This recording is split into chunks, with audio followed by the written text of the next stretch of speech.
예, 지금 불만이 무엇이죠? 태반 주사 대통령 외 몇 명한테 구성됐습니까? 없죠.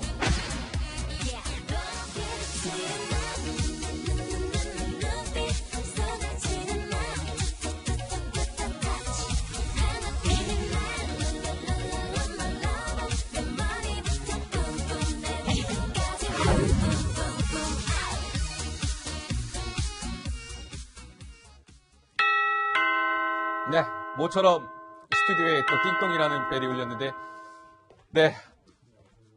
어서 오십시오. 안녕하십니까. 예, 자리에 앉으시죠. 예. 자, 안녕하세요. 영상을 통해서 만나보셨죠? 지금 더불어민주당, 집권야당인 더불어민주당, 그리고 제1야당인 자유한국당의 수석 대변인들을 모셨습니다.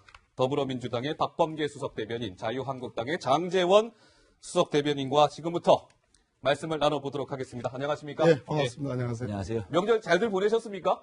다들 지역구가 박 의원님은 대전이시고 장 의원님은 저 부산이시잖아요. 지역에 계시다 오셨겠습니다? 아, 물론입니다. 예. 예. 짧게 연휴 동안에 딱 지역에 계셔보니까 먼저 박 의원님 이 설 민심이 좀 어떻든가요? 좀 간단하게 좀 말씀해 주세요. 가장 어떻게 좀 대변할 수 있을까요? 설 민심. 설민심은 뭐 뭐니 해도 동계올림픽, 평창올림픽의 대성공. 예. 또 우리 선수들이 너무 잘해주고 있잖아요. 아. 그것에 대한 우리 뭐 시민 여러분들, 국민 여러분들의 열화와 같은 환호 네. 이렇게 표현할 수 있겠습니다. 예. 장 의원님 부산 좀 어떻든가요? 부산 민심. 아니 민심 얘기하기 전에 예. 민주당에서는 뭐가 그렇게 급해서 최고위원을 수석 대변인으로 강등시켜가지고 이 대변인을 임명하는지 모르겠어요. 어쨌든 간에 오늘은 그 우원식 원내대표가 예. 법사위 파행에 대해서 사과를 한 예. 국회가 다시 가동되는 날이기 때문에 박승배님 잘 모시겠습니다 오늘은. 아, 제가 잘못했습니다. 제1야당 수석 대변인 우리 부산의 민심은 그야말로 문재인 정권에 대한 실망이 피부로 느꼈습니다. 한마디로 간략하게 얘기하면 문재인 대통령의 무능, 문재인 정권 무능에 대해서 국민들이 굉장히 화가 나 있다라는 저는 민심을 느꼈습니다. 예. 최저임금의 급격한 인상을 통해 가지고 참 서민들의 일자리마저도 좀 힘들어지고 예. 청년 일자리는 청년 실업률이 지금 9.9% 사상 최악으로 향하고 있습니다. 이런 데 대한 국민들의 분노가 있었던 설 민심이라고 생각합니다. 알겠습니다. 간략하게 말씀을 들어봤습니다. 간략한 것이 아닌 것 같은데. 이제 시간 많습니다. 저희가 차근차근 말씀을 좀 나눠보도록 하겠습니다. 자, 박범계, 장제원 두 이제 수석 대변인들, 뭐 언론들은 외나부 다리에서 두 의원들께서 이제 입심 대결을 펼치게 될 것이다라는 등등의 이제 기사들을 내놓고 있는데요. 자, 여러 가지 정치 이슈가 많습니다. 이제 설 연휴도 지났고요. 아까 조금 전에 잠깐 언급이 됐습니다만 6.13 지방선거가 이제 어느덧 시간이 다가와서 넉 달도 채 남지 않았죠. 오늘 2월 19일, 지방선거는 6월 13일입니다. 각 당의 지방선거 이제 이 명절도 지났기 때문에 각 당이 본격적으로 지방선거제 모드에 들어갔다 이렇게 봐야 될 것 같은데 먼저 한국당의 홍준표 대표가요. 요즘에 홍 대표가 공개석상에는 모습을 잘 드러내지 않으시는데 이 SNS에서 예. 부지런히 뭐 글을 올리더라고요. 이렇게 홍 대표가 오늘 얘기했습니다. 지방선거 승리만이 친북 좌파 폭주 정권을 막을 수 있는 마지막 방법이라는 것을 뼛속 깊이 새기고 전력을 다하겠다. 이게 이제 어제 남긴 글인데 장 대변인이 우선 저 홍 대표의 저 발언은 뭐 어떤 맥락에서 좀 나온 얘기일까요? 지금 홍준표 대표께서는 서울에 잘 안 계십니다. 어디 계세요? 지방의 민생 탐방을 하시면서 예. 대구, 부산, 내일도 경기 예. 안전대책과 함께 민생 탐방을 하고 있는 상황이고 예. 모든 시선을 지금 지방선거 승리에 또 본인이 말씀하신 어허. 6석의 자신의 대표주를 걸었기 때문에 네. 지방선거 승리 이 말씀도 지방선거 승리에 대한 하나의 강력한 의지의 표현이 아닌가 생각이 듭니다. 친북 좌파 정권 종식이라는 얘기는 사실상 지금 문재인 정권이 들어서 이제 9개월 만에 네. 최저임금을 급하게 인상시킨다든지 또 개헌 문제에 대해서 대통령의 개헌안으로 몰아붙이려고 한다든지 네. 또 원전을 갖다가 또 중단한다든지 이런 일방 독주식의 앞으로 말로는 협치로 얘기했지만 실질적으로는 이게 폭주식으로 몰아붙이는 데 대해서 반드시 우리 국민들은 견제와 균형을 원하는 국민이기 때문에 자유한국당에 최소한의 의석을 주실 거라고 믿고 네. 열심히 지방선거에 올인하고 있습니다. 알겠습니다. 자, 그러면 뭐 제가 써보니까 홍준표 대표 그 설 연휴 동안 7개 정도의 SNS 글을 올린 것 같은데 7개나 올렸습니까? 예, 또 다른 이제 대목을 한번 볼까요? 이런 글도 좀 있더라고요. 김대중 노무현 정권도 이렇게까지 후한무치하고 무지막지하지 않았다라고 어제도 올렸는데 박범계 수석 대변인님 제가 좀 말씀 좀 여쭤볼게요. 네네네. 후한무치랑 무지막지라는 단어가 좀 높은 강도가 높은 수위 높은 그런 단어 아니겠습니까? 제1야당 대표의 그런 당연한 행보라고 보시는지 아니면 너무 과하다고 좀 보시는지 궁금한데요. 아니 워낙 이제 홍준표 대표님은 이제 소위 말하는 막말을 하도 많이 하셔가지고 뭐 그 정도의 수위 가지고는 전혀 뭐 놀랄 것이 아니고요. 예. 저는 23년 만에 뭐 우리 정권을 이런 정권 처음 봤다라는 홍준표 대표님 말씀하시는데 또 하나는 개타령을 많이 하시잖아요.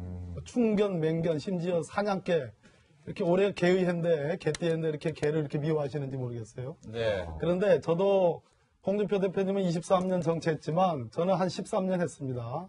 제가 이제 판사 그만두고 때가 2002년도인데 13년 동안 제가 정치하면서 이런 야당 대표님 처음 뵀습니다. 그러니까 오로지 친북 아니면 뭐 그냥 뭐 제가 아까 말씀드린 것처럼 무슨 뭐 충견이니 맹견이니 개타령 하시는 글쎄 제가 생각하기에는 견제와 균형 우리 국민들이 견제와 균형을 맞춰주려면 네. 제1야당 대표께서 이렇게 함부로 말씀하시는 거에 별로 점수 안 줍니다. 네. 오히려 진지하게 제1야당으로서 국정을 어떻게 정상화시킬 거냐. 국정농단이 있었잖아요. 그런 측면에서 정상화시킬 거냐. 또 건전한 비판을 통해서 대안을 제시해야지 말로 흥한자 말로 망한다 이런 말이 있기 때문에 예. 제가 홍준표 대표님께 감히 대표님 저 아시죠? 뭐 저렇게 제가 원래 이렇게 세게 얘기하는 사람이 아닌데 대표님 하도 무슨 뭐 사냥개까지 말씀하셔가지고 너무 이렇게 개미워하지 마시라는 말씀드려요. 제가 웬만하면 우리 박범계 선배님 말씀에 토론 안 달라 그랬는데 이 페이스북 얘기가 아닌 개까지 얘기가 나와가지고 제가 좀 말씀을 드리면 홍준표 대표께서 막말이라고 얘기하는데 좀 아픈가 봐요. 막말과 팩트를 구분 못하면 안 된다. 그래서 홍준표 대표께서 말씀하시는 막말로 듣기보다는 좀 더 아프게 민주당이 들었으면 좋겠다. 한 가지만 말씀드릴게요. 이 왜 이렇게 후한무치한 정권이고 23년 만에 처음 보는 정권을 얘기하냐면 자 정치 보복 관련돼서 얘기할게요.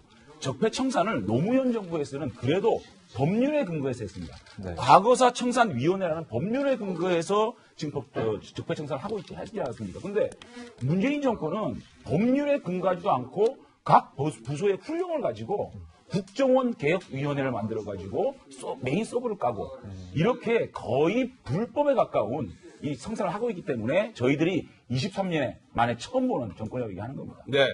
자, 그렇다면 이게 이제 신경전이 좀 달아오르고 있는 것 같습니다. 제가 많이 참고 있습니다 지금. 하고 계시는 겁니까? 자, 이제 본격적으로 한번 말씀을 나눠볼 텐데요. 이제 지방선거 얘기 좀 해보겠습니다. 지방선거. 먼저 지금 위원님들 가운데 보면 판넬이 준비가 되어 있어요. 전국 지도인데요. 먼저 이렇게 한번 여쭤보는 게 좋을 것 같아요. 그냥 말로 하면 재미없잖아요. 자, 박 의원님께서는 더불어민주당의 집권야당은 뭐 여러 가지 물론 17개 광역시도를 다 승리하고 싶으시겠지만 우리가 이 지역만큼은 이번에 정말 꼭 승리할 것이다. 아니 지역에 더불어민주당 저 자석 있잖아요. 네. 그걸 딱 하나 붙여주신다면 이게 가장 지금 전략 지역. 이게 잘 안 보여요. 근데 안 보여요. 이용한 차장님 잘 안 보이시죠? 저거 보고 해야 되는 거 아닌가? 네. 고개를 쑥 빼가지고 봐야 돼요. 모니터를 보면서 해야 될 것 같아요. 말씀해 주시면 제가 한번 붙여볼까요? 그럴까요? 예. 박 의원님 그- 만약에 지역을 말씀해 주신다면 근데 꼭 하나야 됩니까? 일단 뭐 두 개도 괜찮습니다. 두 지역도 괜찮습니다. 저희들은 예. 부산을 뭐 부산. 부산하니까 고개를 돌리시네요. 예, 장재원 살아가야 대변인님께서. 되고. 장재원 의원님 지역구시구나. 예. 네. 뭐 장재원 의원 지역구는 뭐 그렇다 치더라도 부산. 예. 또 하나 제 바람입니다. 제 바람이 있다면 더불어민주당의 바람. 예, 인천. 인천. 자, 여기 좀 붙여주시겠습니다. 예, 예. 아이고 말씀하시죠. 하나 붙인 김에 하나 더. 예. 아이고 잘 떨어지네. 예. 이거 자석을 좀 네네. 네. 아이고 그 인천이라고, 예. 인천. 예. 예. 하나만 제가 또. 예. 예. 자, 여기 사람. 자, 인천. 자, 예, 그다음 예, 경기. 옆에 붙이. 예, 예. 경기는 찰수 없네. 자. 예. 그런데 이제 저는 더불어민주당이 우선 부산 관련해 사실 부산은 지금 부산의 민선 시장이 들어선 이후에 이제 그 보수 정당이 계속 시장을 맡아왔습니다. 지금도 서병수 시장이 이제 근데 이 부산 시장에 더불어민주당이 이번에 꼭 이 지역만큼은 우리가 빼앗아 오겠다. 이게 어느 정도 좀 이제 가능성이 보인다고 보시는 거예요? 어떻습니까? 물론입니다. 지난 2월 15일자 가장 최근 뭐 언론사에서 했던 여론조사를 보면 부산, 울산, 경남의 저희 더불어민주당의 지지율이 죄송한 말씀입니다만 자유한국당 지지율보다 2배 이상 높습니다. 뿐더러 아주 개별적으로 부산시장에 구체적인 후보를 대입했을 때 적어도 뭐 50%를 상회하는 저희 더불어민주당 후보가 그런 지지율을 보이고 있기 때문에 네. 전체적으로 국정농단을 딛고 새로운 문재인 정부에서 어떤 부산의 기대감을 매우 높이고 있다. 더군다나 네. 부산이라는 데는 LCT 비리와 관련돼서 너무나 좀 여러 가지 참 비리의 어떤 온상처럼 국민들에게 비춰지는 그러한 측면들을 감안해 보면 예. 저희들이 부산시장은 후보만 잘 공정한 경쟁을 통해서 네. 잘 세우면 저희들이 부산시장은 네. 이길 수 있지 않을까 예. 그런 생각을 갖고 있습니다. 장 의원님 어떻습니까? 장 의원님 그 지역구가 또 부산이기도 한데 더불어민주당이 최근에 이 PK 지역, 특히 부산시장 선거에 굉장히 공을 들이는 모양새거든요. 예. 어렵죠. 저희가 사실은 탄핵이라는 어마어마한 일을 겪고 우리 보수가 거의 괴멸된 상태에서 저희 당 지지율이 새누리당 마지막 단계에 몇 프로까지 내려간 줄 아세요? 4%였습니다. 4%에서 시작을 한 지금 정당이기 때문에 이번 지방선거도 문재인 정권이 들어선 지 1년이 안 된 상황에서 치러진 선거입니다. 사실상 지금 우리 자유한국당이 지방선거에서 승리를 하기는 참 불가능한 역대 선거의 패턴을 보게 되면 불가능한 상황이지만 예. 제가 이번에 부산 지역에 제 지역구니까 내려가서 느낀 거는 부산에 유달리 이 자영업자들이 많습니다. 50%가 넘습니다. 예. 왜냐하면 한진중공업이라든지 한진해운에 실직자들이 조그마한 퇴직금을 받아가지고 영세 자영업을 하시는 분이 많거든요. 이런 분들이 지금 최저임금 폭탄을 맞아가지고 폐업을 할 것이냐 네. 고민을 하고 있는 상황입니다. 그래서 일단 자영업자들의 민심이 확 돌았다고 저는 생각을 하거든요. 예, 예. 그리고 이번에 영어교육, 방과 후 영어교육 1, 2학년 폐지 이 문제 가지고 젊은 학부모들이 이 정부 못 믿겠다. 왜 우리를 사교육으로 자꾸만 내미느냐. 예. 이런 말씀하시고 이번에 특히 2월 달에 대학생들 졸업 시즌이잖아요. 네. 갈 데가 없다. 어떻게 좀 취업이 이렇게 안 되냐라고 얘기하는 민심을 느꼈고 저희한테 사실 귓속말로 화이팅, 화이팅 하는 것을 굉장히 많이 들었거든요. 부산에 지금 현재는 민주당이 많이 밀리고 있습니다. 그럼에도 불구하고 이러한 민심들이 저희 한국당이 혁신을 해서 예. 이런 문재인 정권에 실망한 우리 민심들을 담을 수 있는 그릇만 만든다면 네. 부산에서 그래도 우리 보수의 참 지역인 부산에서 승리하지 않을까 저는 조심스럽게 이번 민심을 통해서 느껴봅니다. 알겠습니다. 제가 부산 말씀을 드린 이유는 장재원 의원님 말씀도 뭐 구구절절 옳으신 말씀이에요. 더군다나 자유한국당이 혁신을 하겠다고 지금 말씀하시는 거 보니까 예. 기대가 됩니다. 건강한 제1야당이 있지 않고서는 집권여당이라는 게 불가능한 거거든요. 네. 그래서 혁신을 해주시길 바라고 그런 측면에서 뭐 기대가 큽니다. 그러나 그럼에도 불구하고 여전히 집권 초기고 예. 우리 문재인 대통령께서 지금 국정농단을 딛고 이 정부를 잘 국가를 잘 이끌어오고 계시지 않습니까? 안보라든지 경제라든지 다 조금씩 나아지고 있는데요. 더욱 중요한 것은 부산은 아까 말씀하신 것처럼 역대 자유한국당을 잇는 네. 소위 지금 제1야당의 부산시장들이었습니다. 예, 그런 측면에서 예, 예. 부산에 350만 우리 부산 시민들이 이제는 좀 바꿔야 될 때가 됐다 예. 하는 그런 여망이 좀 크다고 생각합니다. 알겠습니다. 자, 아까 그런데 부산이라는 게 굉장히 중요하기 때문에 말씀을 드리면 이 부산 시민들은 이런 생각을 하시는 거예요. 문재인 대통령에 대한 기대도 분명히 있지만 지금 문재인 정권이 10개월 동안 하는 무능에 대해서 과연 이대로 놔두는 게 맞느냐. 네. 부산에서 자유한국당이 패배하면 굉장히 치명적일 텐데 이렇게 치명상을 입혀서 보수를 죽여버리는 게 맞느냐에 대한 고민이 있거든요. 예, 예. 사실은 문재인 대통령의 출신 지역구가 저희 지역구인데 네. 거기서 41%밖에 득표 못했습니다. 그렇다고 보면 아직까지 부산에는 보수에 대한 기대가 있다. 네. 그 기대를 담아낼 수 있는 자유한국당의 그릇을 만드는 게 더 중요하다고 생각합니다. 알겠습니다. 그러니까 더불어민주당은 아까 박범계 의원께서는 부산과 인천을 선정을 해주셨고, 그러면 한국당의 장재원 수석 대변인은 한국당은 그러면 이번 제가 지방선거에서 이 지역만큼은 좀 많이 필요해요, 저는. 많이 필요하십니까? 네, 굉장히 어렵지만 예. 저희들이 최선 노력을 다하는 거는 경남, 울산, 부산, 부산 경쟁이 그다음에 치열합니다. 인천, 예. 인천, 역시 그다음에 경기, 그다음에 강원, 다 붙이시는 거 그다음에 아니에요? 충북. 네. 그만해요, 또. 6 플러스 알파. 6 플러스 알파인데 예. 사실은 이제 부울경이나 TK나 이제 이쪽은 저희가 반드시 승리한 지역이지만 이번에 충북과 강원에 저희들이 기대를 많이 하고 있습니다. 무슨 말에 충북에서 이제 제천 화재가 터졌습니다. 제천을 중심으로 이 정권이 사실상 안전 대한민국을 외치고 지금 이 출범한 정부인데 지금 이 정권 출범하고 2개월 동안 100여 명이 넘는 분이 무고한 우리 국민들이 돌아가셨는데 불구하고 이 정권은 정치적 책임을 지는 사람이 한 명도 없습니다. 이렇게 사실상의 인재를 통해서 이렇게 그 화재가 나서 또 100여 명이 안전사고로 돌아가셨는데도 정치적 책임을 지라 그러니까 그걸 정치공사라고 합니다. 정치적 책임은 무과실 결과 책임입니다. 결과에 대한 무한 책임을 지는 게 정권인데 장관, 소방청장 한 명도 책임을 안 지고 밑에 말단 소방공무원만 감옥에 넣고 있습니다. 이런 제천 화재에 대한 이 안전 불감증에 대한 우리 국민적 분노가 있거든요. 네네. 그래서 충북을 얘기하는 거고요. 충북. 야. 강원도 같은 경우에 좀 급격하게 평창 올림픽이 북한에 너무 저자세가 아니냐는 어떤 국민적 불신이 있기 때문에 강원도도 실제로 여의도 연구소 조사에 의하면 예. 굉장히 치고 올라오고 있다. 그래서 충북과 강원을 다크호스로 저희들은 꼽겠습니다. 중국과 강원을 다크호스로 꼽는다는 장 의원님 말씀이셨습니다. 노은지 기자, 예.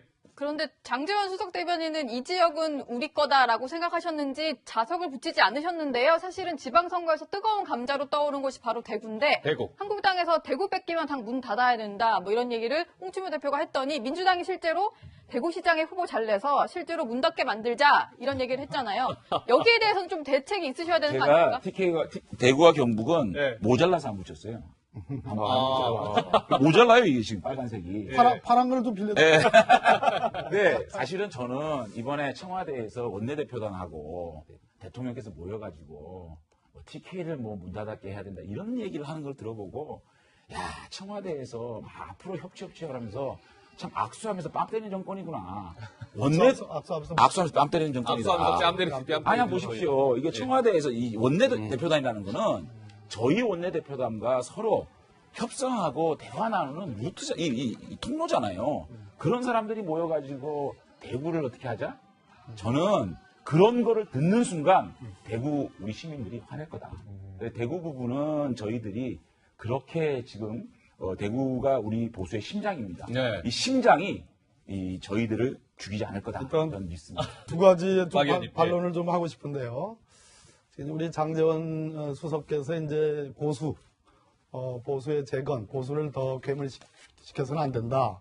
또 대구가 보수의 심장이다. 이제 보수 말씀을 많이 하셨는데 첫째는 대한민국의 보수가 정말로 보수답게 변화해야 된다. 아까 혁신이라는 말씀을 하셨는데 여러 가지 뭐 보수는 무엇보다도 고상해야 됩니다. 네. 그런데 과연 우리 국민들이 자유한국당을 보수의 심장, 보수의 상징, 보수의 핵심을 볼 만큼 그렇게 고상한 건가 하는 거에 대한 질문이 있을 수 있고요. 네. 두 번째 대구 같은 경우에도 지금 뭐 보수의 본산으로서 심장으로 지켜야 된다는 말씀하시지만 실제로 대구야말로 TK로 상징되는 우리나라 소위 이제 주류 정치의 수십 년의 역사를 갖고 있었습니다. 네. 그럼에도 불구하고 대구가 과연 변화됐느냐? 대구가 적어도 먹고 사는 문제, 성장이라는 부분에서 과연 그렇게 자랑스러운 대구가 되어 있느냐라는 예. 그런 부분에 대해서 대구 시민들이 상당히 의아스럽게 생각하는 거 있죠. 예, 예. 그렇기 때문에 이제 김부겸 장관님 본인은 아직 뭐 출마에 대한 이렇다 저렇다 말씀이 없으셨지만 네. 많은 기대가 있는 게 사실입니다. 민주당에 대한 기대가 있는 게 사실이다. 그런 측면에서 저희들이 대구시장을 적어도 집권 여당으로서 민주당의 시장을 만든다는 것은 굉장히 의미 있는 일이고 예. 그래서 최선의 후보를 내는 쪽으로 노력을 하겠다 이런 말씀 드리고요. 네. 제천 참사를 우리 뭐 장제원 수석께서 뭐 지금 현역 우리 민주당 도지사님의 책임으로 돌리셨는데 그 제천 참사의 원인을 따져가면 누구에게 책임을 물을 수 있는가라는 걸 따져본다면 과연 그 적폐들이 한두 가지가 아니었고 그 적폐들이 이명박 정부에서 시작된 여러 가지 근거들도 많이 있습니다. 예. 그래서 그것은 뭐 잘못을 떠나서 우리가 이제 한 가지 잘 점검을 해가지고 다시는 그런 어떤 재난과 같은 큰 일을 겪지 않았으면 좋겠다. 이런 말씀 좀 드리겠습니다. 우리 국민들이 10개월이 지난 정권이 전 정권 탈영하고 있으면 그것을 누가 믿겠습니까? 지금 문재인 정권에서 일하는 모든 일은 문재인 정권 책임다 생각하고 그런 겸허한 자세로 정권을 운영해야 됩니다. 예. 아직까지 민주당이 야당인 거 착각하고 이 야당에게 공세를 피는 거는 저는 옳지 않다는 일이라고 생각이 들고요. 사실은 대구 같은 경우에는 대구. 저희가 반성하는 모습을 어느 정도 인정해 줄 수 있을 것이라는 생각이 드는 게 사실은 홍준표 대표에 대한 많은 비판이 있지만 사실상 240개에 달하는 당협위원장 중에 72명, 3분의 1을 끊어내는 아픔이 있었습니다. 예. 역대 정당 사상 3분의 1의 당협위원장을 선거가 아닌 상황에서 쳐내는 거는 예. 굉장히 어려운 일이었거든요. 그리고 제2혁신위 김용태 위원장을 임명하고 서민과 중산층을 위한 정책들을 이제 쏟아낼 겁니다. 네. 자, 인적 혁신과 정책 혁신 이 두 마리 토끼를 가지고 대구 시민들에게 저희 갈구하고 예. 용서를 빌 겁니다. 그러면 대구 시민들이 다시 한번 손잡아 주실 거다 저는 믿습니다. 그래도 갸우뚱할 수밖에 없는 것은 대구에 이번에 당대표로서 이렇게 무혈입성하신 홍준표 대표님이 네. 지역위원장 들어가셨잖아요. 경쟁을 통해서 얼마든지 젊은 정치인 또 신인 정치인들을 들여보낼 수 있는데 본인이 마치 기득권을 그대로 향유한 것처럼 무혈입성하셨고 네. 더더군다나 아무리 혁신을 말씀하시더라도 홍준표 대표님께서 정말 국민들이 보기에 우리 홍 대표 많이 변했네, 정말 혁신했네, 정말 점잖아지셨네, 제1야당의 당대표답네 라고 인정하는 그런 수준으로 가야지 이게 대구 시민들이 먹어주지. 그렇지 예. 않으면 제가 보기에는 한계가 있다. 이런 고언을 드립니다. 그거는 제가 말씀드릴게요. 홍준표 대표께서 당협위원장 맡은 거 가지고 자꾸만 민주당에서 이래라 저래라 그러는데 무혈입성이라고 하셨어요. 왜 이렇게 홍준표 대표 당협위원장 가지고 민주당이 이렇게 화를 내는지 모르겠어요. 근데 중요한 거는 아니 공정해야 되니까. 홍준표 대표께서 당협위원장 맡은 거 국회의원 출마 안 한다고 몇 번을 약속했습니다. 네. 그때 그 토크 콘서트 하러 갔을 때 대구에 이제 당협위원장 맡겠다고 그러고 그 이후에 계속적으로 모든 인터뷰에 국회의원 출마 안 하겠다 그랬습니다. 왜 지금 그러면 당협위원장 내려갔느냐? 네. 대구는 보수의 심장입니다. 대구만 중심이 아니고요. 서울에 있는 TK 분들도 사실상 굉장히 중요하거든요. 지난 대선 때 홍준표 대표가 지지율 7% 시작했습니다. 24%까지 올라오고는 서문시장, 대구 서문시장의 심장을 침으로 인해서 그 바람으로 서울까지 끌고 와서 24% 사실상 믿기 어려운 그런 지지율을 저희가 받지 않았습니까? 네. 마찬가지로 이번 선거도 대구라는 심장을 물려서 여기에서 시작하겠다는 어떤 뜻이기 때문에 그러니까. 당협위원장 맡은 것은 무혈입성이다? 예컨대 당대표가 무슨 꽃길 갔다 그러는데 당대표 입장에서 당협위원장이 무슨 뭐 감투입니까? 감투냐고요. 이게 무슨 감투가 있어야지 꽃길을 가죠. 네. 그것도 아니거든요. 당대표가 무슨 놈의 당협위원장을 맡습니까? 아니, 그러니까. 그거 가지고 꽃길이다. 아니, 꽃길 아니라고. 이렇게 얘기를 하면 꽃길 아니라 너무 한 말씀만 더 드릴게요. 어쨌든 예. 대구에서 출발한 바람을 우리가 지방선거에 하겠다 이런 말씀을 그러니까 한 가지만. 짧게 좀 해주시죠. 그러니까 심장에 23년 되신 당대표님을 꽂을 게 아니고 그 심장에 2년 된 따뜻한 신뢰를 갖다 꽂았으면 아마 대구 시민들이 커다랗게 정말 좋은 반영하지 않았을까. 20일 대 그런 총선에 생각입니다. 그건 그때 가봐야 알겠습니다. 그 주제는 그만하시죠. 예, 그렇죠. 지금 저희 뭐 말씀 나눠야 될 거 너무 많아요. 지금 시간은 계속 다가오고 있고요. 자, 그렇다면 이제 지방선거 얘기를 조금 더 해보자면 이제 서울시장 뭐 지방선거의 꽃이라고 불리우는 지역이죠. 서울시장 선거인데요. 가장 최근에 나온 여론조사가 있다고 해갖고요. 노은지 기자가 좀 준비해봤다면서요. 어떻게 나왔습니까? 네, 지금 보고 계시는 건데 설 연휴 직전에 발표된 가장 따끈따끈한 조사입니다. 사자대결, 가상 사자대결로 준비를 한번 해봤는데요. 지금 보시면 더불어민주당의 박원순 현재 시장이죠. 그리고 보수 야당 쪽으로 나올 것 같지만 아직은 소속이 없는 황교안 전 총리, 그리고 안철수 바른미래당으로 나올 것 같은 안철수 대표, 정의당의 노회찬 의원까지 준비를 해봤는데 일단 보시기만 해도 박원순 시장이 44.9%로 좀 압도적인 표차로 이렇게 지금 가장 많은 지지를 받고 있습니다. 네. 주자를 좀 바꿔서 조사를 다시 한번 다른 것도 해봤는데요. 있군요. 네, 예. 주자를 한번 바꿔보겠습니다. 지금 이제 홍준표 대표가 설 연휴 직전에 기자간담회에서 거론했던 인물이 있죠. 오세훈 전 시장인데요. 오세훈 전 시장을 넣어서 다시 한번 조사를 해봤는데도 불구하고 박원순 시장이 42.9%의 지지를 받고 있었습니다. 그리고 이제 더불어민주당의 후보들이 워낙 많다 보니까 다른 사람으로도 한번 조사를 해봤는데요. 지금 박원순 시장에 이어서 본인이 이제 여성으로서 시장에 나서겠다라고 하고 있는 박영선 의원 같은 경우도 다른 주자들보다는 조금 높은 지점을 28.7%의 지지를 얻고 있는데 마지막 조사를 좀 보면요. 다른 후보들에 비해서 박원순 시장에 비해서 박영선 의원의 지지율이 그렇게 격차가 높지 않다 보니까 그렇다면 아무래도 민주당에서는 박원순 시장을 밀지 않겠느냐 이런 관측이 나오거든요. 지금 어떤 분위기인가요? 어떻습니까, 박 의원님? 노은지 기자가 네. 인제 시작이거든요. 근데 끝장을 내려고 지금 오늘 그러시는 것 같아요. 너무 과한 말씀이고, 아무래도 어느 후보를 저희들이 가상 대결로 내세우더라도, 현재 문재인 대통령의 지지율이 워낙 탄탄하고, 더불어민주당이 50% 가까운 지지율을 갖고 있기 때문에 아마 다 이기는 걸로 나오는 것 같습니다. 중요한 것은 지금 지방선거의 시작입니다. 네네. 우리 장제원 수석께서 오늘 좋으신 말씀했습니다.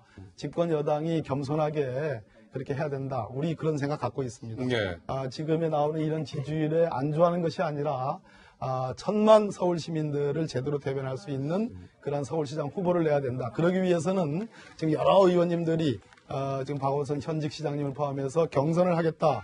이런 의지를 갖고 나오시는데요. 네. 공정한 경선, 그리고 이기는 경선, 그리고 아름다운 경선을 해야 된다. 이런 말씀 드리고 예, 예. 저희들로서는 아무래도 서울시장 후보에 자유한국당 후보가 어느 분이 나오시는지 또 바른미래당인가요? 바른미래당이죠. 안철수 예. 대표께서 출마가 진짜로 저기 가시화된 건지 그게 상당히 궁금한 측면입니다. 근데 장 의원님 어떻습니까? 지금 서울시장 선거 관련해서는 홍 대표가 얼마 전에 오세훈 전 서울시장 얘기도 했었고요. 홍정욱 전 의원 같은 경우는 본인이 고사를 했고 서울시장 그냥 또 지나칠 수 없는 아주 중요한 지역인데 한국당 지금 이 서울시장 관련해서는 좀 어떤 전략입니까? 우선 박범계 선배님이 아주 경륜에 계신 선거를 바라보는 지금 여론조사가 무슨 여론조사라는 말씀을 100% 동의를 하고요. 예. 겸손하게 지금 지금 여론조사 가지고 뭐 결론은 안 날 거고요. 사실은 선배님이란 건데. 예, 네. 아이고, 우리끼리 친한데, 왜 그러세요?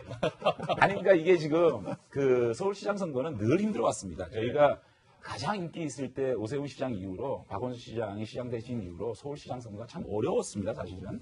그렇기 때문에 이번에는 더더욱 어려울 거라 생각합니다. 그럼에도 불구하고 저희가 아직까지 후보를 내지를 못하는 이유는 아직까지 우리 정당이 지지율 부분에서 정체를 하고 있고 또 많은 좋은 후보들이 아직까지는 뜻을 정하지 않고 있습니다. 오세훈 예. 후보 같은 경우에 아직까지 우리랑 입당도 안 했고 그랬죠. 대표께서는 앞으로 보수 진영의 지도자라고 얘기했지 서울시장을 콕 찍어서 얘기한 건 아니거든요. 그래서 저희들이 지금 이렇게 노크를 하고 자유한국당에 좀 모시고자 하는 후보들이 네. 2배수가 있습니다. 그분들을 2배수. 예, 그분들이 한 분은 60, 70% 된 부분이 있고 네. 또 한 분은 50%가 안 된 부분이 있는데 아직까지 공개하기가 힘든 상황입니다. 그래서 어. 좋은 분들을 모셔가지고 저희들은 박원순 시장이 가장 쉬운 상대가 아닌가 생각을 합니다. 왜냐하면 네. 공무원 세계에서 이 시민단체 공무원과 일반 공무원 간의 충돌이 많고 네. 사실상 내부적으로 좀 문제가 많거든요. 또 재선하는 동안의 어떤 그런 업적 이런 거에 대한 평가를 할 수 있는 그러한 선거로 프레임을 만들어가면 박원순 시장이 후보가 되는 것이 저희로 봐서는 가장 좋은 후보가 아닌가 생각하고 편하겠어요. 최선을 다하겠습니다. 우리 장재원 수석님은 편하겠어요. 왜냐하면 여기 나오셔가지고 박원순 시장님만 이렇게 두드려 패면 되니까. 근데- 패다니요. 네, 조금 네, 품격 있는 품격 있는 단어를 좀 써주셔야지. 품격 있는 패는 게 아닙니다, 여러분. 알겠습니다. 취소하겠습니다. 예. 박원순 시장님만 비판하면 되니까 편하겠어요. 저희들 입장에서는 자유한국당 후보가 지금 가시화돼 있지 않아가지고 어떻게 뭐 비판하실 분들이 없어요. 상대가 없어요. 네, 근데 예. 지금 2배수라고 지금 말씀하시는데 그렇게 따지면 저희들은 7배수 이렇게 되니까 참 사람 저희들이- 많다고 뭐 어차피 후보는 한 명이잖아요. 알겠습니다. 자, 서울시장 선거 관련해서요, 좀 지켜봐야 될 것 같습니다. 한국당이 이제 후보를 조만간 가시화하겠죠. 예, 본격적으로 이제 경쟁이 치열해질 것 같고요.